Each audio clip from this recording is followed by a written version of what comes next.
तो आज हम नजर डाल रहे हैं उत्तरी कैरोलिना के एपेलाचियन पहाड़ों में दिखने वाली रहस्यमयी ब्राउन माउंटेन लाइट्स पर। हाँ। ये पिसगाहा राष्ट्रीय वन का इलाका है और यहाँ अजीबोगरीब रोशनी दिखने की बातें काफी समय से चल रही हैं। हाँ बिल्कुल। और दुनिया में ऐसी कई जगह हैं जहाँ इस तरह की घोस्ट लाइट्स की बात होती है, जैसे टेक्सास की मार्फा लाइट्स हैं, ऑस्ट्रेलिया की मिन लाइट्स। ओ हाँ। ज्यादातर वैज्ञानिक मानते हैं कि इनकी वजह ऊपरी मरीचिका होती है, मतलब बहुत दूर की रोशनी, जैसे कार की हेडलाइट या तारों की रोशनी हवा की अलग अलग परतों से मुड़कर ऐसी जगह दिखती है जहां वो असल में नहीं होती। दिलचस्प, ऊपरी मरीचिका। लेकिन सुनने में आया है कि ब्राउन माउंटेन लाइट्स शायद थोड़ी अलग कहानी हो। हाँ, कुछ लोग ऐसा मानते हैं। तो चलिए, हमारे पास जो स्रोत हैं उनके आधार पर समझने की कोशिश करते हैं कि ये लाइट्स आखिर हैं क्या। बिल्कुल। पहले तो ये समझना जरूरी है कि ब्राउन माउंटेन कोई बहुत ऊंचा पहाड़ नहीं है, मतलब वो असल में पहाड़ों के नीचे एक उभरी हुई जमीन या रिज है। अच्छा, रिज। हाँ, और जहां से लोग ये लाइट्स देखते हैं, जैसे वाइजमैन्स व्यू, वो इस रिज से काफी दूर है। वहां से देखने पर ब्राउन माउंटेन क्षितिज पर एक हल्की सी धुंधली लकीर जैसा ही दिखता है। अच्छा, और ये लाइट्स भी मतलब दो तरह की बताई जाती हैं?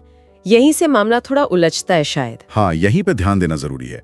ऐसा लगता है हम दो अलग अलग चीजों की बात कर रहे हैं। दो अलग चीजें। हाँ, पहली है वो ऐतिहासिक लाइट्स जो रिज के ऊपर दिखती थी, आसमान में अजीब कांपती हुई सी रोशनी जो ऊपर उठती और फिर गायब हो जाती।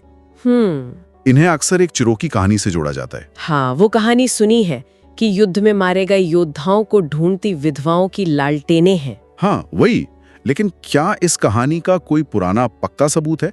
और क्या चिरोकी लोगों के पास उस जमाने में लालटेनें होती थी? स्रोत तो इस पे सवाल उठाते हैं, है ना? ऐतिहासिक रूप से इस कहानी का कोई ठोस आधार नहीं मिलता और लालटेन तकनीक भी उस जमाने में उनके पास नहीं थी। ये कहानियां भी आसमान वाली लाइट्स की ही बात करती हैं। ठीक है। अब आती है दूसरी तरह की लाइट्स जिन्हें हम आधुनिक कह सकते हैं। ठीक है, आधुनिक लाइट्स, ये कब से? ये हाल की बात ज्यादा लगती है। ये वाइजमैन्स व्यू से सीधे सामने वाली पहाड़ियों पर पेड़ों के नीचे टिमटिमाती दिखती हैं। पेड़ों के नीचे? जमीन पर मतलब। हाँ, जैसे कोई टॉर्च जला बुझा रहा हो। ये टेबल रॉक इलाके के पास है, जहाँ लोग रॉक क्लाइंबिंग के लिए काफी जाते हैं। ओह, वो तो पॉपुलर क्लाइंबिंग स्पॉट है। बिल्कुल। तो ये दो बिल्कुल अलग तरह की घटनाएं हुई, पुरानी आसमान वाली और नई जमीन के पास वाली। अच्छा, पुरानी लाइट्स के बारे में कुछ शुरुआती थ्योरीज भी थीं, जैसे वो 1771 में किसी डी ब्राहम का नाइट्रस वेपर्स वाला आइडिया। हाँ, वो जिक्र आता है। डी ब्राहम ने कहा था कि पहाड़ शायद कोई नाइट्रस वाष्प छोड़ते हैं जो हवा में जल उठती है, लेकिन स्रोत बताते हैं कि वो असल में इन लाइट्स की नहीं बल्कि गरज वाले तूफानों की बात कर रहे थे। उनके शब्दों को गलत तरह से पेश किया गया है। अच्छा, मतलब गलत फहमी हुई। हाँ, एक और आइडिया था दलदली गैस का, यानी मीथेन, स्वैम्प गैस। हाँ, लेकिन ब्राउन माउंटेन जैसी सूखी पहाड़ी जगह पर दलदली गैस नहीं बनती और नहीं वो इस तरह हवा में ऊपर उठकर कांपती हुई दिखती है, तो वो भी फिट नहीं बैठता। तो ये शुरुआती आइडिया तो काम नहीं आए। हाँ। फिर अमेरिका की सरकारी भूवैज्ञानिक एजेंसी USGS ने भी जांच की थी। हाँ, USGS। उन्होंने 2 बार 1909 और 1922 में जांच की।